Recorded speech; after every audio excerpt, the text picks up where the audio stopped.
de esta mañana, decreto de bendiciones, y lo hemos anunciado en los últimos días, y vamos a hablar sobre esta cuestión de decreto. Primeramente quisiera explicar qué cosa es un decreto, qué es un decreto. Y según el diccionario dice que un decreto es un término que procede del latín decretum, y es la decisión de una autoridad sobre la materia en que tiene competencia. Otra vez, es la decisión de una autoridad sobre la materia en que tiene competencia. Suele tratarse de un acto administrativo llevado a cabo por el Poder Ejecutivo, con contenido normativo, reglamentos y jerarquía inferior a las leyes. Algunos de ustedes dicen, ¿qué tú estás diciendo, pastor? Yo no entendí eso. Déjame explicarte algo. El decreto no es una ley, pero se puede convertir en ley. Sin embargo, de acuerdo a quien lo decreta, toma cierto poder.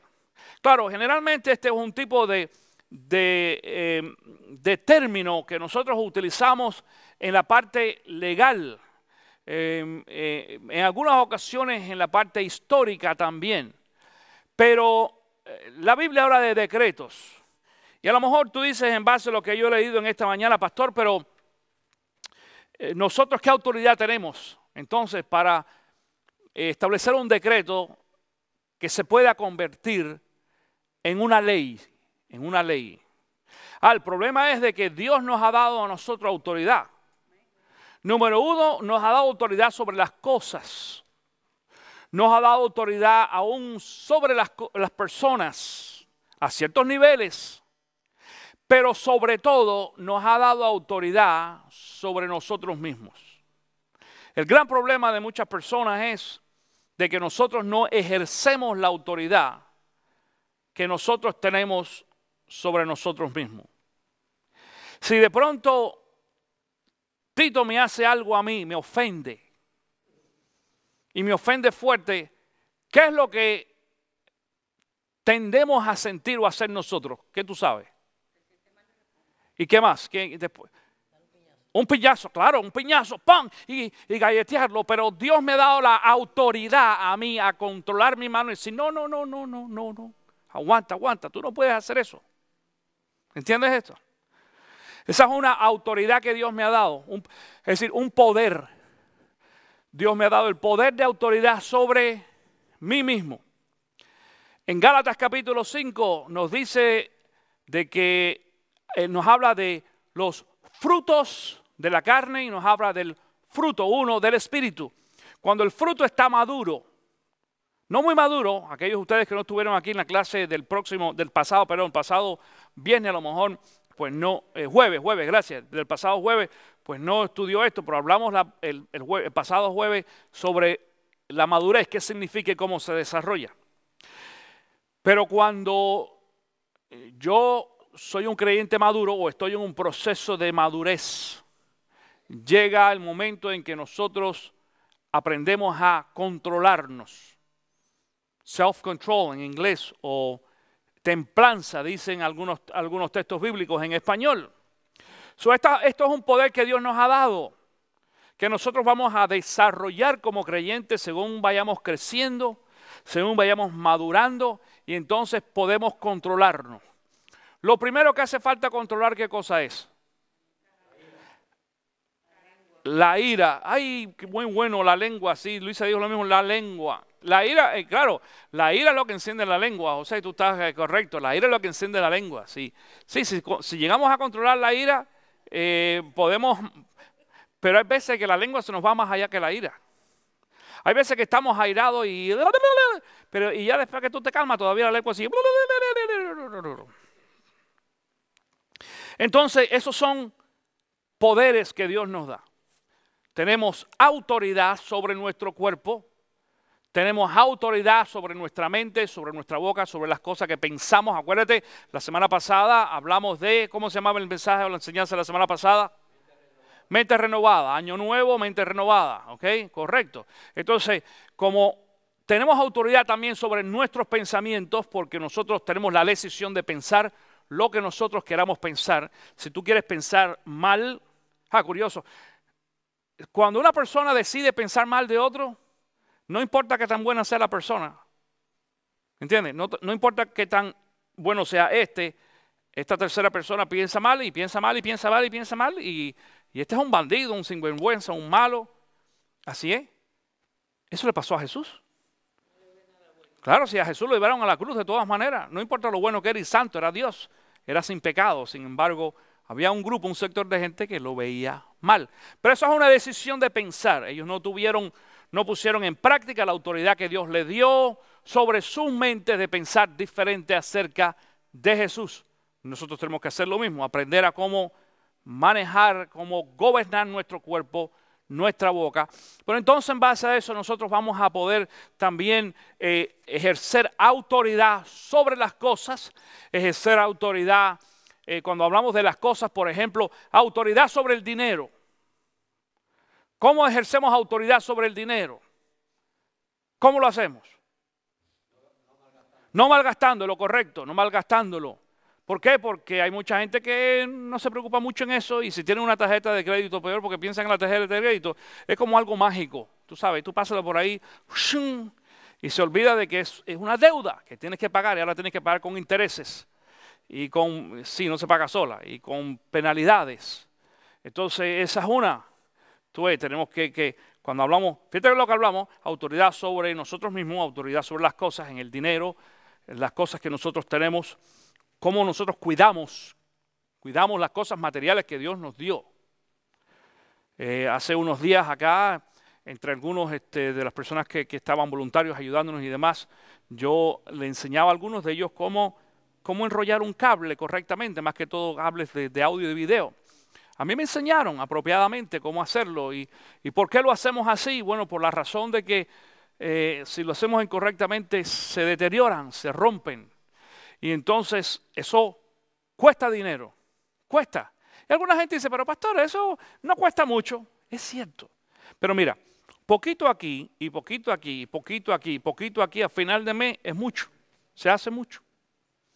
Entonces también nosotros tenemos la autoridad sobre las cosas para cuidar y ser buenos administradores porque Dios nos dio esa autoridad de ser buenos administradores y el día va a llegar en que nos pida a nosotros razón, atención, razón del cuidado de las cosas que Dios puso en nuestras manos.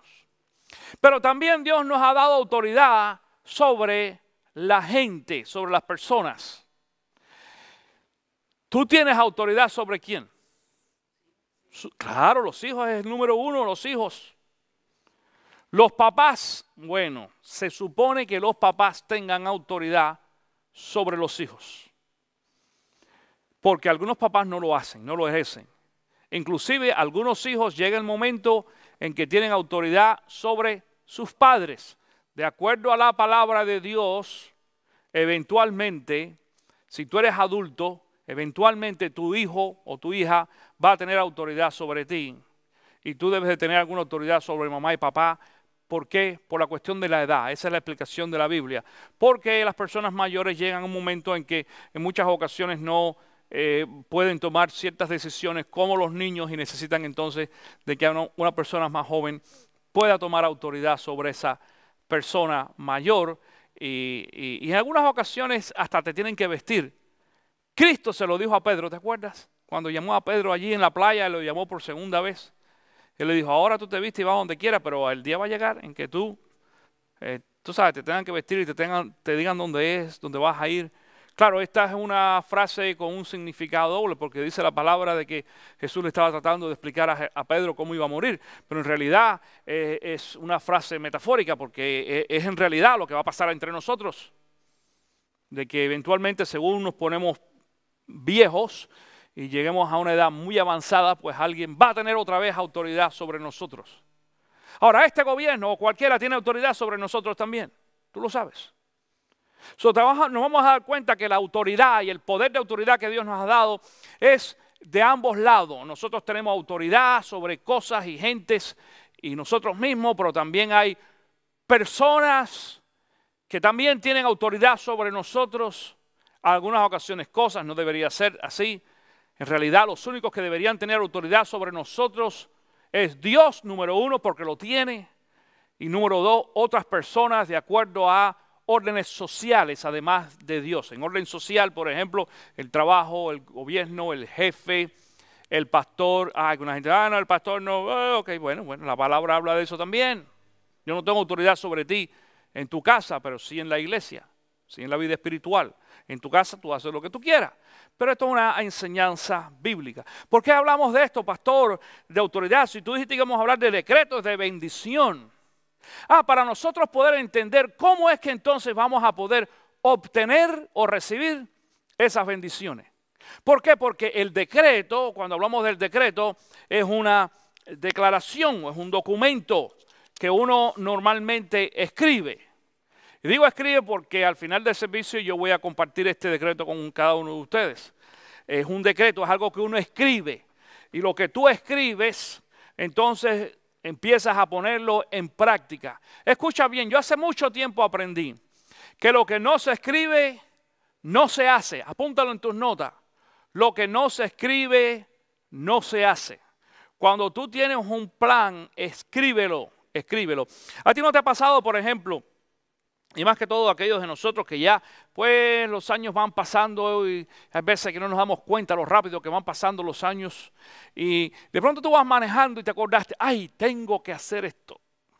¿Y qué es lo que pasa? Se nos olvida después. Y como 2 o 3 días después que nos acordamos, hay veces que es muy tarde. Hay veces que es tiempo, pero la mayoría de las veces es tarde. Ay, se me olvidó. Gracias a Dios, yo le doy gracias a Dios ahora por estos celulares inteligentes. Porque una cosa que tienen estos celulares que tienen grabadora, a lo mejor el tuyo tiene uno y no lo sabes. Y entonces yo lo que hago es que si voy manejando de pronto o me acuerdo de algo y no tengo chance para escribirlo, enciendo la grabadora ahí y lo escribo. Tengo que hacer tal cosa, ¿ok? No, mañana, a tal hora. Y lo apagué. Pero hay otro problema. Ya lo escribí, ya lo puse. Se me olvida después escucharlo en la casa. ¿Entiendes? Es un problema. Pero entonces es importante escribirlo. Y qué bueno que yo no soy el último, el único. Yo estaba escuchando en estos días a un pastor que hablaba de la importancia de que nosotros mantengamos la Biblia. Y tú sabes que yo predico con la palabra de Dios. Yo todavía uso textos. Y yo soy todo de la tecnología, el cell phone, el iPad y todo esto es muy bueno, la computadora. Pero a mí me gusta todavía la parte de escritura. Porque cuando tú coges un papel y un lápiz y escribes, no te hace falta batería, no te hace falta dependencia enérgica. Y lo escribes allí y siempre el papel y el lápiz nunca van a desaparecer. Eso hace falta escribirlo. Pero entonces cuando tú escribes las cosas, tú te empiezas a acordar de eso. Y la otra cosa, segunda o tercera cosa que vamos a hacer después de eso es que lo escribiste, ya te acordaste, ya lo leíste ahora, y entonces vamos a ¿qué? Acción, vamos a ponerlo en práctica. Vamos a ponerlo en práctica. Cuando tú escribes tus propios pensamientos y decides que tus propios pensamientos van a ser algo que te guíen a ti, entonces tú empiezas a tomar dirección, autoridad sobre esas cosas. Un decreto es eso. Un decreto es un documento escrito, algo que se puede convertir en ley. No estamos hablando de una ley para el gobierno, no estamos hablando de una ley de tránsito, no estamos hablando de una ley para otras personas, una ley aún para nosotros mismos. La Biblia habla de varios decretos. La Biblia, por ejemplo, habla de un decreto, ¿se acuerdan cuando Daniel, que estaba orando y alguien lo vio y se fue de chismoso con el rey? Y el rey entonces dice, bueno, vamos a escribir un decreto. Eso no era una ley, no existía. Vamos a escribir un decreto, eso es algo nuevo. Que si agarramos a alguien, es decir, orando públicamente, lo vamos a meter en el foso de los leones. Inclusive el rey dice que viene y lo sella con su anillo. Curioso, en la foto que quizás tú ves en la parte de atrás en las pantallas, que aparece allí, es un sello, que es el sello de CC Vida. Por eso lo hacemos de esa forma, como si fuera, estamos sellando un decreto. Eso quiere decir, lo vamos a cumplir. Lo vamos a cumplir, lo vamos a llevar a cabo. Ahora, antes de eso quisiera hablarte también de la cuestión esta del 2012, lo había prometido aún desde la semana pasada. Porque lo que hemos escuchado en los últimos tiempos es que el 2012 es ¿qué cosa? ¿Cómo? Año Nuevo. Bueno, Año Nuevo sí es todo, pero ¿qué? El fin del mundo, el fin del mundo. ¿Qué? Diciembre 21, dicen algunos, que el diciembre 21. Aquellos que no conocen la palabra de Dios, aquellos que se dejan guiar por lo que ellos quieran leer y demás, creen que es diciembre 21 o el 2012. ¿Sabes quién inventó eso del 2012?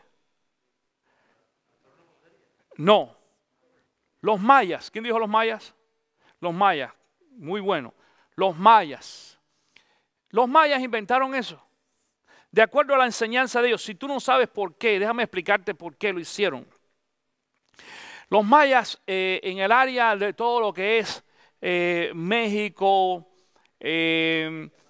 Guatemala, después empieza acá Honduras, El Salvador, todo eso estaba, los mayas ocupaban toda esa área de ahí. Y hace muchos años antes, si tú no sabes ya, esta fue una cultura que desapareció históricamente hablando. No se sabe ni cómo ni cuándo desaparecieron. Sin embargo, están estudiando ahora algunos de los restos que han aparecido, tanto de cuerpos, de fósiles y de cosas que ellos tenían de sus construcciones, y estudiando cómo era que vivían. Pero lo que sí se sabe en la historia, porque está grabado en las paredes y demás, es de que ellos hacían diferentes tipos de rituales. Uno de los rituales eran, por ejemplo, las mujeres, el primer niño lo ofrecían. Y una de las cosas que hacían, ¿por qué hacían estos rituales? Era porque ellos pedían a Dios que Dios le trajera bendición y alimentos y lluvia, y oraban al rey o al dios luna o al dios sol, y oraban para que lloviera y ciertas cosas así. Y entonces los estudiadores junto con los arqueólogos han descubierto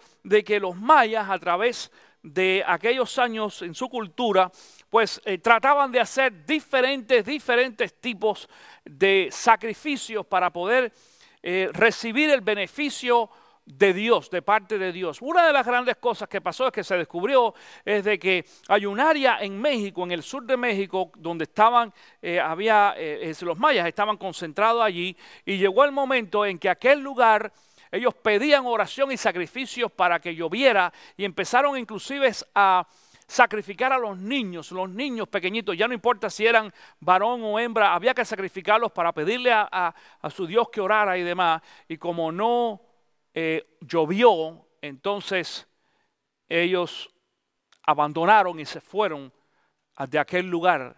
Pastor, ¿cómo tú sabes eso? ¿Cómo esa gente sabe? Bueno, yo lo sé porque lo estoy leyendo en historia, pero ¿cómo los historiadores y los arqueólogos saben? Porque ellos estudian entonces la tierra y empiezan a estudiar cómo era aquel lugar y la vegetación que existe ahora, que no existía en aquel tiempo, por qué, y después eventualmente ellos mueren. Pero de acuerdo, si la generación muere, la cultura muere, todavía hay algunos descendientes de mayas, cuidado, ¿ok? En todo centro, pero como cultura en general, como existía en aquellos años, ya no hay. Entonces después se descubre lo que se conoce en México, por ejemplo, aquellos que son mexicanos. Yo sé que tú viviste en México y tú eres de México también. Se conoce lo que nosotros conocemos ahora como el calendario maya. Y es un plato muy bonito, mucha gente lo compra en plato, que es redondo, y aquellos que saben leer ese tipo de lenguaje cultural han descubierto también de que tiene que ver en algo con una predicción que ellos dieron en base a que hoy, es decir, este año 2012 se acaba el mundo. Porque el cálculo que ellos hicieron en aquel tiempo fue de que si ellos no tenían comida por acá y no agua, bueno, tantos años va a durar y más nada, y se acabó el mundo. Sin embargo, yo quiero que sepas algo bien interesante. Aquella gente nos probó a nosotros, no solamente que estaban equivocados en el 2012, porque todavía yo no le puedo probar a nadie. Escucha, esto es historia. Yo no le puedo probar a nadie de que los mayas están equivocados. ¿Por qué? Porque estamos empezando apenas el 2012. Pero cuando lleguemos a diciembre, que 22, es decir, 21 dicen ellos, el 22 uno dice, ¿y qué pasó ayer? Que se iba a acabar el mundo. Y cuando lleguemos al próximo fin de año, Navidad y fin de año, todavía peor. Yo sé de que esa no es la fecha del fin del mundo, porque la historia de los mayas, escucha esto, la historia de los mayas y el propósito, diríamos, el proyecto, la forma que actuaban los mayas, no les daba bendición. Sus dioses no lo bendecían. Y no los bendecían porque eso no era, ellos no le oraban al Dios Jehová de la creación, el Padre de Cristo Jesús, nuestro Salvador. Sin embargo, cuando aprendemos en la palabra de Dios de que los consejos que nos dan a nosotros Dios, porque fue quien escribió este libro, cuando los ponemos en práctica sí funcionan. Y cuando nos damos cuenta de que, por ejemplo, Elías oró y no llovió, y oró otra vez y sí llovió, y pasó lo que no pasó con los mayas. ¿Entiendes esto? Ahí es donde nos damos cuenta entonces de que lo que ellos creen religiosamente hablando, culturalmente hablando, y lo que ellos ahora predicen, no me puede controlar a mí, no me puede definir a mí, no puede definir mis bendiciones. Porque ¿para qué le voy a pedir a Dios bendiciones ahora si yo creo de que este año se acaba el mundo? ¿Para qué? La misma Biblia lo dice. Si tú pensaras así, dice, muchacho, mejor disfruta la vida. Vete, parrandea por ahí, no trabajes, aprovecha el seguro social y todo lo demás. Sin fin de cuentas se va a acabar el mundo. Vete para la casa, es un garage y sácale toda la plata que tú puedas y disfruta porque en 11 meses se acaba el mundo. Ese es el concepto de algunas personas. Sin embargo, nosotros sabemos, número uno, como creyentes, que eso no va a suceder así. Pero número dos, quiero explicarte otra cosa. El número 12 tiene un significado bíblico y este es el año 2012. Cuidado con lo que voy a decir. Y si tú me estás escuchando en internet también. Yo no estoy en esta mañana tratando de dar ningún tipo de insinuación o inclinación a aspectos oscurantistas, ni nada por el estilo, ni dependencia de los números, ni vete a jugar ahora el 12, 12, 12, o no. Cuidado con eso. Te estoy hablando del significado bíblico del número 12, que entonces tú y yo pudiéramos ahora, o tenemos la oportunidad ahora de poner en práctica en nuestra vida espiritual. Es una cuestión otra vez de decreto. Lo puedes decretar o no lo puedes hacer. El número 12, por ejemplo, número 12 significa elección o gobierno divino. Cuando hablamos de elección, es elección de parte de Dios. Gobierno divino es el gobierno de Dios. Eso es lo que significa en la numerología bíblica. También fueron 12 las tribus de Israel, 12 columnas que Moisés edificó, 12 profetas del Antiguo Testamento, 12 apóstoles de Jesús. Bien interesante, ¿eh? Jesús asegura tener 12 legiones ante su disposición. Eso está en Mateo capítulo 26. En el Apocalipsis habla de 12 estrellas que coronaban a la mujer, 12 puertas en Jerusalén, 12 ángeles, 12 frutos del árbol de la vida. En el Apocalipsis el número 144,000 es el resultado de la multiplicación de 12 por 12 también. El número 12 tiene significado bíblico. Hay otros números que tienen significado bíblico. El 3 tiene significado bíblico, el 4, el 6, el 7. El 4, por ejemplo, el 6 hombre. El 6 no, el 6 es el diablo, el 9 es hombre. Por eso es 666. ¿Okay? 9 es el 6 virado al revés. El concepto de numerología. El 10 también, el 11 no tiene significado, el 12 sí, tienen otro significado, el 70 tiene significado, 40 también, 21 también. Hay otros, y no vamos a, esta no es la clase en este día. El asunto en esta mañana que yo quisiera traerles a ustedes es de que el número 12 tiene un significado específico que nosotros tenemos la decisión en esta tarde de decir, yo quiero declarar de que este año número 12, en base de todas las cosas buenas que el número 12 representa en la Biblia, también represente para mi vida un significado de bendición, el número 12. Ahora, para esto te invito a que busques ahí en tus Biblias de Deuteronomio capítulo 28, no capítulo 12, Deuteronomio capítulo 28. Capítulo 28 del 1 al 14. Ahora, en este texto bíblico quiero decirte de que Dios le habla al pueblo hebreo. Y en la Nueva Internacional o la Nueva Versión Internacional, el subtítulo de este texto bíblico que voy a leer dice: bendiciones por la obediencia. Yo no sé qué dice tu Biblia, si tiene algún subtítulo, qué es lo que dice. Pero en la Biblia, la Nueva Versión Internacional dice bendición por la obediencia. Claro, como esto es un texto bíblico que habla sobre las bendiciones sobre el pueblo hebreo, el pueblo judío, el pueblo de Dios, algunas personas dicen, bueno, pero eso es para ellos, eso no es para mí. Bueno, si es que las bendiciones que Dios tenía para aquel pueblo son las mismas bendiciones que Dios tiene para ti y para mí. ¿Qué bendición tú puedes esperar en el día de hoy? Por ejemplo, digo, ¿qué bendición? Alguien que me diga. ¿Qué bendición tú quisieras de parte de Dios? Salud, salud. Aquí va a hablar de salud. Esta gente tenía eso. ¿Qué otra bendición te gustaría tener? Dinero. Claro, aquí habla de dinero, de prosperidad. Ahorita lo vamos a ver. Alimentos. Alimentos. Aquí vamos. Tú verás cómo habla de alimentos. ¿Qué otra? Trabajo. Trabajo, mejor trabajo. Aquí tú vas a ver lo que dice este texto bíblico. Digo esto porque las promesas que Dios le dio al pueblo hebreo y que se convirtieron en bendiciones son exactamente las mismas que Dios nos promete y nos puede dar ahora. La cuestión es de que nosotros hagamos decreto delante de Dios. Eso quiere decir un pacto, un documento donde nosotros pongamos efectivamente o precisamente qué es lo que quiero yo recibir de parte de Dios, cómo alcanzarlo, porque no es solamente pedir. Ahorita lo vas a ver, cómo alcanzarlo. Y entonces Dios nos va a dar a nosotros bendiciones para este año 2012.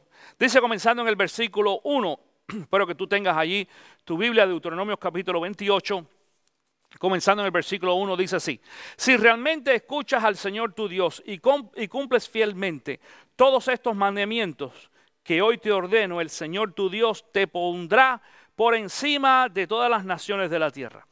Y si obedeces al Señor tu Dios, todas estas bendiciones vendrán sobre ti y te acompañarán siempre. Atención con esto, muy importante, antes de hablar de las bendiciones. Dice que las bendiciones vienen si nosotros, ¿qué? Obedecemos. Tenemos que obedecer, seguirlas, y sabemos que para poder conocerlas, para poder obedecer tenemos que conocer primero, y para poder conocerlas tenemos que conocer a Dios, y la única forma es a través de la lectura de la palabra, ¿ok? Dice entonces, comenzando en el versículo número 3, bendito serás en la ciudad y bendito en el campo. Estamos hablando de protección. Cuidado, porque hay otro texto bíblico que dice algo parecido y lo voy a explicar la diferencia. Bendito vas a ser en la ciudad y bendito vas a ser el campo. Estamos hablando de lugares geográficos, ¿ok? Aquí en la ciudad, y si tienes que viajar, vas a estar en otro lugar, en el campo, vas a ser bendecido en ambos lugares. Dice, bendito será el fruto de tu vientre, tus cosechas, las crías de tu ganado, los terneritos de tus manadas y los corderitos de tus rebaños. Eso quiere decir multiplicación. Dios multiplica. Fíjate que no importa la multiplicación de personas como de animales también. Es decir, productos que van a ser para tu beneficio. Número 5. Dice, benditas serán tus canastas y tu mesa de amasar. Benditas serán tu canasta y tu mesa de amasar. Eso quiere decir los alimentos. ¿Quién habló de alimentos? Yo creo que por allá hablaste de alimentos, sí. De alimentos, claro, Dios va a bendecir también y nos va a dar nuestros alimentos. Número 6. Dice, bendito serás en el hogar y bendito en el campo. Fíjate que este es parecido al número 3. Claro, yo creo que tú entiendas la diferencia entre estos dos. El número 3 dice, bendito serás en la ciudad y en el campo. Estamos hablando, en inglés decimos the big picture, la imagen grande. Pero aquí dice que vas a ser bendito en tu casa. Dice, bendito serás en el hogar y bendito en el ¿qué? En el camino. Es decir, vas a ser bendito. Hay un salmo, que es el Salmo 121. ¿Quiénes de ustedes se conoce ese salmo, se acuerda de ese salmo? Ustedes saben que ese es el salmo que generalmente se dice o se repite con fe en oración cuando uno va de viaje, donde dice de que Jehová va a guiar mis mis pasos, mi salida y mi entrada para siempre, Dios. Yo tengo la costumbre de leer ese salmo si voy a hacer un viaje y demás, más que todo viajes largos. Viajes en unas ocasiones que uno no sabe qué es lo que va a suceder. Ahora que vayamos a Cuba, este viaje misionero, pues sería bueno que este salmo sea un salmo que nosotros tengamos en mente y que lo leamos de vez en cuando. Y aún quizás aprendiéndonos de memoria para que Dios guíe, dice, nuestra entrada y nuestra salida, es decir, o salida y entrada, ambos. Y este texto bíblico dice eso en esta ocasión: bendito serás en el hogar y bendito en el camino. Es decir, estamos hablando otra vez, protección, cuidado de parte de Dios. Número 7, el Señor dice, te concederá la victoria sobre tus enemigos. Avanzarán contra ti en perfecta formación, pero huirán en desbandada. Atención con esto. Algo bien interesante que este texto bíblico no dice de que no vas a tener enemigos. Y no dice no solamente eso, no dice tampoco de que tus enemigos no van a hacer nada en contra tuya. No, dice que tus enemigos aquí, dice este texto bíblico, dice, avanzarán contra ti en perfecta formación. Cuando tú los veas venir, van a venir como ejército. Tú sabes, preparados. Pero Dios es el que se va a encargar entonces de alguna forma, dice, pero huirán ¿en qué? En desbandada, en desbandada. Versículo número 8. Dice, el Señor bendecirá tus graneros y todo el trabajo de tus manos, el Señor tu Dios te bendecirá en la tierra que te ha dado. Provisiones. Alguien hablaba también de trabajo hace un momentito por aquí, o un mejor trabajo. Dios va a bendecirte. Esto es promesa de Dios. Dios te va a bendecir y va a bendecir. Cuando habla de granero, estamos hablando de, acuérdate, el granero no representa simplemente un lugar donde yo guardo cosas. El granero representa el lugar donde yo guardo lo que yo he trabajado. Porque ese es el grano de la gente, no es lo que la gente le regalaba. Acuérdense que en aquellos tiempos la gente sembraba y hacía su trabajo. Cuando hablamos de cosecha, cuando hablamos de granero en esta ocasión, Dios va a bendecir el producto de tu trabajo, dice, y todo el trabajo de tus manos, el Señor tu Dios te bendecirá en la tierra que te haya dado. Versículo 9 ahora. El Señor te establecerá como su pueblo santo, conforme a su juramento, si cumples sus mandamientos y andas en sus caminos. Esto quiere decir salvación, salvación. No solamente bendición, porque generalmente pedimos bendición económica y material. Cuando la gente dice, ¿qué bendición tú quieres recibir? Dinero, trabajo, casa, salud, ¿Y la salvación? Bueno, para aquellos de nosotros que somos salvos, yo sé, no nos tenemos que preocupar porque ya somos salvos. Ya somos salvos. Pero ¿y la salvación de nuestros familiares? ¿Y la salvación de tantas personas que nosotros conocemos que no son cristianos? ¿Cuántos de nosotros no tenemos familiares bien cercanos que no conocen a Cristo o no le han dado su vida a Cristo Jesús? ¿Qué va a pasar con ellos? Esta bendición está incluida. En el Nuevo Testamento, por ejemplo, recuerda cuando Pablo vino al carcelero, cuando se abrieron las puertas, que hubo el terremoto y eso, y aquel hombre se quería salir, ¿te acuerdas? Cuando Pablo le dice, no te mates, espérate, no te vayas, tengo algo bueno para ti. Y él le dice, ¿qué tengo que hacer para ser salvo? Dice, cree en el Señor Jesucristo y serás salvo, ¿qué? Tú y tu casa, tú y tu casa. La salvación nuestra, la bendición que nosotros hemos recibido en ser salvos. Nosotros tenemos, otra vez acuérdate de la palabra que utilicé anteriormente, autoridad. Nosotros tenemos la autoridad de compartirla con otras personas. Y para que tú sepas, Dios tiene más interés en la salvación de tus familiares y de tus amigos y de tus vecinos que tú mismo. Dios está más interesado que el resto de las personas sean salvas que lo que nosotros pudiéramos estar interesados. Pero el problema es que nosotros generalmente no ponemos en práctica la autoridad que Dios nos ha dado a nosotros de poder compartir el evangelio con la gente. Y entonces tenemos miedo y vamos a ir a alguien y yo le voy a decir a Tito, pero ¿qué tal si él me dice que no? ¿Qué tal si él me rechaza? ¿Y qué tal si bueno, no importa, si tú tienes autoridad, la autoridad tuya va a traer bendición ahora, porque ya Dios te bendijo, ya nosotros somos salvos, ¿entiendes esto? Si ya tú eres salvo, entonces ahora tú tienes la autoridad de poder compartir el evangelio con otra persona que no lo es, y tienes la autoridad ahora de extender esa bendición que Dios te dio a ti y poner en práctica aquí de que Dios también bendiga a Tito o al resto de la familia o tus amigos con la misma bendición que tú fuiste bendecido previamente. El problema es que algunos cristianos no ponen en práctica estos poderes sobrenaturales que Dios nos ha dado. Están en la palabra de Dios. Versículo 10. Todas las naciones de la tierra te respetarán al reconocerte como el pueblo del Señor. Reconocimiento. Escucha esto. Todas las naciones de la tierra te reconocerán o deberán, es decir, te respetarán al reconocerte. Eso quiere decir cuando nosotros llegamos a influir sobre la gente por nuestra fe y por nuestras acciones porque somos creyentes y la gente se dan cuenta que nosotros hemos sido bendecidos por Dios. La semana pasada cuando te hablé sobre la cuestión de la renovación de la mente, acuérdate de que hablamos de que es muy importante lo que nosotros decimos, ¿ok? Y lo que tú dices, la palabra dice, la misma Biblia dice que la palabra tiene ¿qué cosa? Tiene poder, tiene poder, tiene poder. Y tiene poder para la vida, dice, y tiene poder también para muerte. Entonces, de acuerdo a lo que nosotros decimos y hacemos, la gente nos va a respetar a nosotros. No te preocupes por las críticas. El respeto va por encima de las críticas.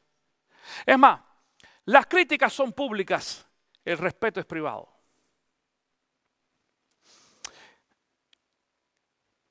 ¿Tú crees de que la gente generalmente expresa con la boca respeto por ti? No. No lo hacen. Es muy difícil que tú veas a alguien que venga y te diga, óyeme, José, o Richard, o Tito, yo te quiero decir de que yo te respeto mucho y te admiro. Hay personas que lo hacen, pero son muy, es decir, tú tienes que coger una pincita así y sacarlos del grupito de aquí y de allá de pronto. Pero cuando hablamos de las críticas, ay papá, no importa qué tan bueno tú seas. No importa qué tan perfecto dentro de la calificación de algunas personas tú seas, en el primer momento que cometas un error o que digas algo que no es apropiado o que a alguien no le conviene aunque sea apropiado, vas a recibir un montón de crítica.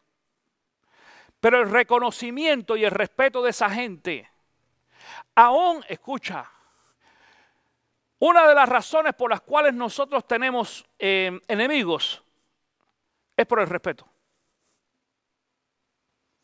Si no, no tienen que ser nuestros enemigos. Una de las razones por la cual uno tiene enemigos es por eso. Porque tú representas algo para ellos que a lo mejor no es algo que a ellos les favorece o les conviene, pero tú representas algo. Es decir, eso crea un respeto en su mente, aunque ellos sean unos irrespetuosos, aunque ellos sean unos mal educados y hablen mal de ti.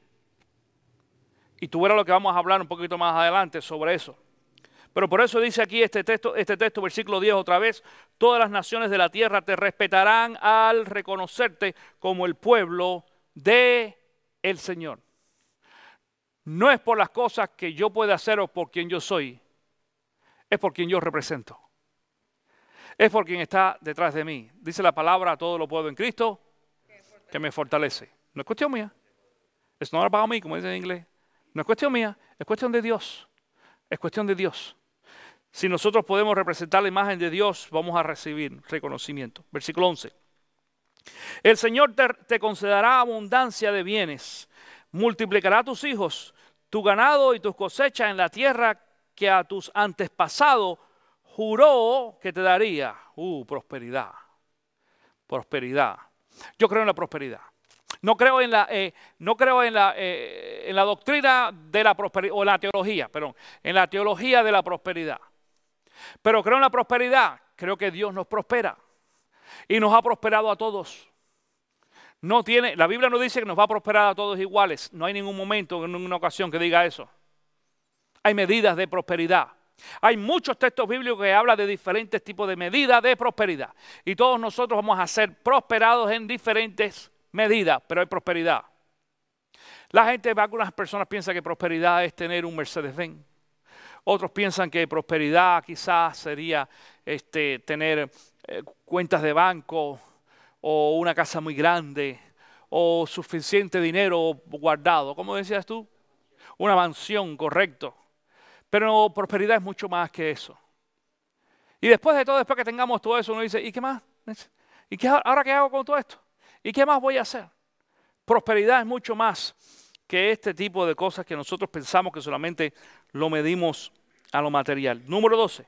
El Señor abrirá los cielos, su generoso tesoro, para derramar a su debido tiempo la lluvia sobre la tierra y para bendecir todo el trabajo de tus manos.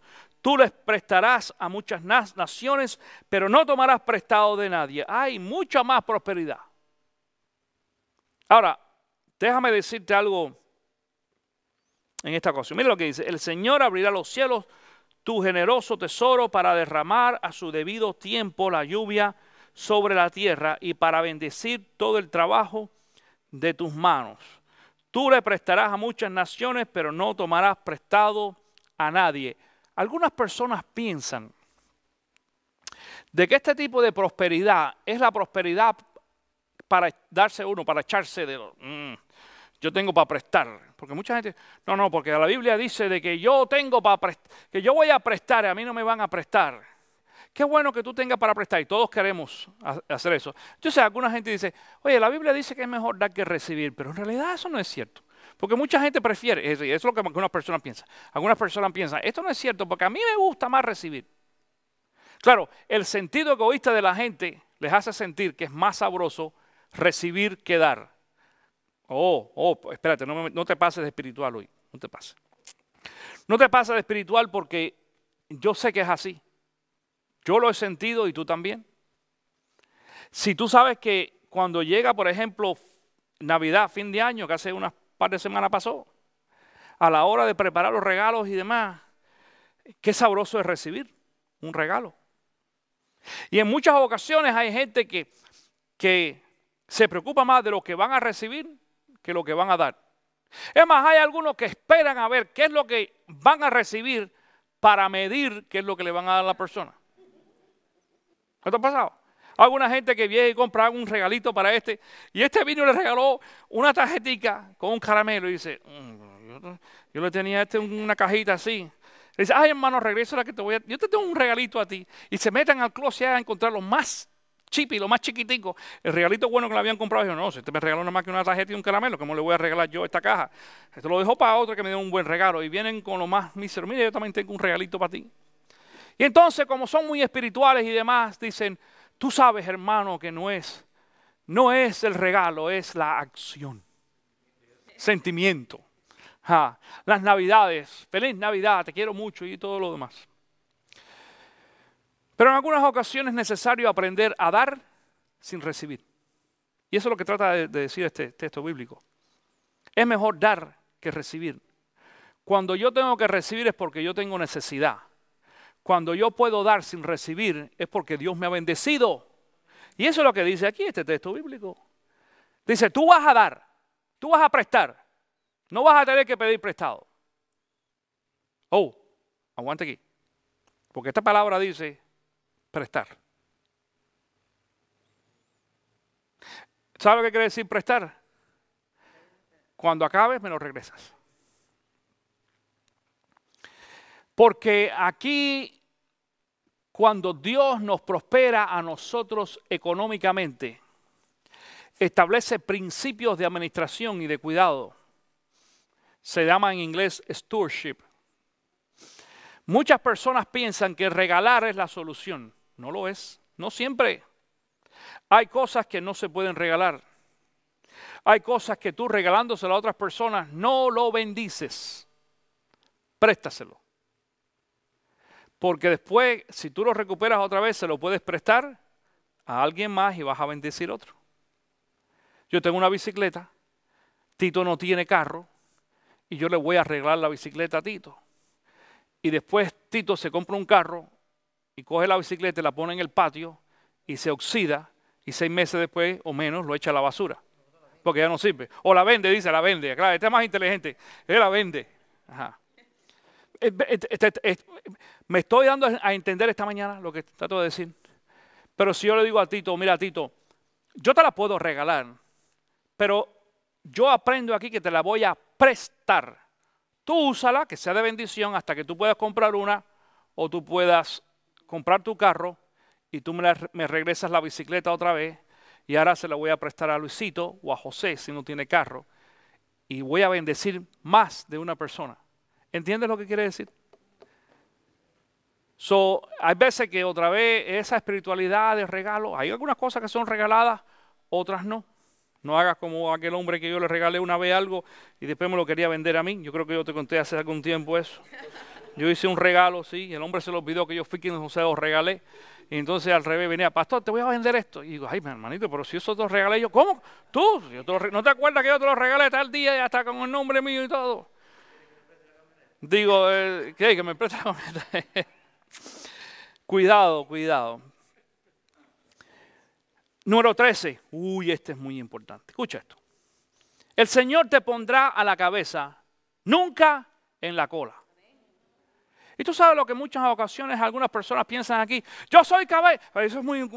yo soy cabeza, no cola. Y la gente lo anda repitiendo y yo me quedo mirando y digo, ¿qué quiere decir eso? Porque la gente piensa de que este texto bíblico de que yo soy cabeza y no cola, dice, siempre estarás en la cima, nunca en el fondo. La gente piensa, escucha esto, la gente piensa que eso quiere decir reconocimiento, prosperidad, yo soy el cheche aquí, el mejor de todos y yo soy el cristiano espiritual. Eso no quiere decir este texto bíblico. ¿Qué cosa es la cola y qué cosa es la cabeza en un animal? ¿Qué cosa es la cabeza? Piensa y va adelante, y va adelante. Y la cola es la que va atrás, es la que sigue. Entonces, no piensa, claro. Y anda así loca, por es cola. Ahora, la cabeza, cuando usamos para pensar y para dirigir, nos vamos a dar cuenta que Dios no nos está poniendo a nosotros por cola, digo, por cabeza en este caso, por cabeza, para darnos el lujo de que yo soy el cristiano más espiritual y Dios me bendice. No, no, quiere decir de que Dios te puso a ti para ser líder, para dirigir, no para seguir a nadie. Cuidado, esto no quiere decir nada tiene que ver con la iglesia ni con el gobierno. No, eso no es lo que quiere decir. Quiere decir de que tú no eres cola para seguir a lo que no tiene que ver de acuerdo al propósito de Dios. Jesús era mucho más cabeza que nosotros, tanto, que dice la Biblia que Jesucristo es la cabeza de la iglesia. Escucha esto, sin embargo, Jesucristo estaba bajo la autoridad de Dios Padre. La cola no es menos que la cabeza, es parte del cuerpo, pero es una función. Cuando yo llego a mi casa, el perro mío no me mueve la cabeza, mueve la cola. ¿Entiendes? Eso es una señal que está contento. ¡Ey, qué welcome! ¡Qué bueno que llegaste a la casa! Tengo hambre, tengo sed, lo que sea. Pero cuando está bravo no mueve la cola. Es la cabeza, tú sabes, y me dice para dónde va. Es una cuestión de función. Ser cola o ser cabeza no quiere ser más o quiere decir menos. Lo que pasa es que en algunas ocasiones, bajo algunas enseñanzas bíblicas equivocadas, le hemos enseñado a la gente de que tú no puedes ser cola. No, nosotros, en este texto bíblico de bendición dice que vamos a ser cabeza y no cola porque estamos siendo hechos para guiar, para dirigir, no para mandar, no para capitanear, no para enseñorearnos de la gente, para dirigir en nuestro hogar, dirigir en nuestra vida. Primero, acuérdate que hablé empezando esta enseñanza bíblica del poder que nosotros tenemos de ¿qué? De autoridad sobre nosotros mismos. Esto está hablando sobre influencia. Y dice el resto del versículo, con tal de que prestes atención a los mandamientos del Señor tu Dios que hoy te mando y los obedezcas con cuidado. Escucha esto. Es necesario obedecer. Versículo 14, jamás te apartes de ninguna de las palabras que hoy te ordeno para seguir y servir a otros dioses, y esto es santidad. Mira, nosotros fuimos creados para ser bendecidos. Nosotros fuimos creados para recibir las cosas buenas que Dios tiene para cada uno de nosotros. Pero es necesario que tengamos que hacer lo correcto para que nosotros podamos recibir cada una de las bendiciones que Dios tiene. Las mismas bendiciones que Dios tenía para este pueblo, las tiene para nosotros en el día de hoy. Como parte de este servicio y de esta ocasión, porque este es el segundo domingo de este año, yo quiero compartir con ustedes un decreto. Y yo lo voy a leer en esta mañana. Y al final, entonces, aquellos de ustedes que quieran decir, Señor, yo quiero hacer esto un decreto para mi vida en este año 2012, te voy a regalar uno para que tú le pongas tu nombre también y lo firmes en la parte de abajo y te lo lleves a tu casa. No lo tienes que entregar aquí, te lo vas a llevar a tu casa para que tú lo leas y para que tú te recuerdes lo que tú libremente has decretado en este 2012 para empezar el año. Dice así, decreto de bendición. En el nombre del Padre, del Hijo y del Espíritu Santo, yo, Raya, tú pones el nombre tuyo, Hijo de Dios y salvo por gracia mediante la fe en Jesucristo, confieso estar consciente de que un día daré cuentas a Dios de cada palabra que sale de mi boca. Por eso, a partir de hoy, 8 de enero del 2012, dice, declaro hablar palabra de vida y no de muerte. Y en base a esto, dice, número 1, declaro que Jesús es mi fortaleza. Declaro que, número 2, declaro sanidad física sobre mi cuerpo. Declaro sanidad física sobre mi cuerpo. Declaro sanidad física sobre mi cuerpo. Ah, Dios. Hello. Declaro largos días de vida sobre mí. Declaro que mi familia será totalmente salva. Declaro que soy cabeza y no cola. Declaro que Dios traerá bendiciones y prosperidad sobre mí y mi familia. Declaro que pagaré todas mis deudas y tendré ahora ahorros para los días venideros. Amén, good. Sí, porque eso de que claro que pagar deudas, ¿no? ¿Cómo que amén? Sí. Amén, claro que sí tengo que pagar las deudas. No quiere decir que pague lo que no tengo. Dios me va a bendecir para pagar mis deudas. 8. Declaro que ninguna arma forjada en contra de mí prosperará. 9. Declaro que no maldeciré a nadie, ni aun a los que me maldicen. 10. Declaro bendiciones sobre mis enemigos y sobre los que buscan mi derrota, sobre los que dañaron mi reputación y hablan mal a mis espaldas. 11. Declaro que no viviré en derrota, ni en fracaso, ni en miseria, ni en ruina, ni en desgracia, ni en tribulación, ni en maldición, ni en humillación, ni en enfermedad, ni en tristeza, ni en confusión. A todo amén. Good. Y la firma, y esto tiene el sello de CC Vida, para que cada uno de nosotros nos acordemos por el resto del año 2012 de que hemos hecho un decreto delante de Dios y vamos a mantenerlo por el resto de este año. Si usted ha sido bendecido a través de esta enseñanza bíblica, nos gustaría saberlo. Envíe sus comentarios escribiendo a info@ccvida.com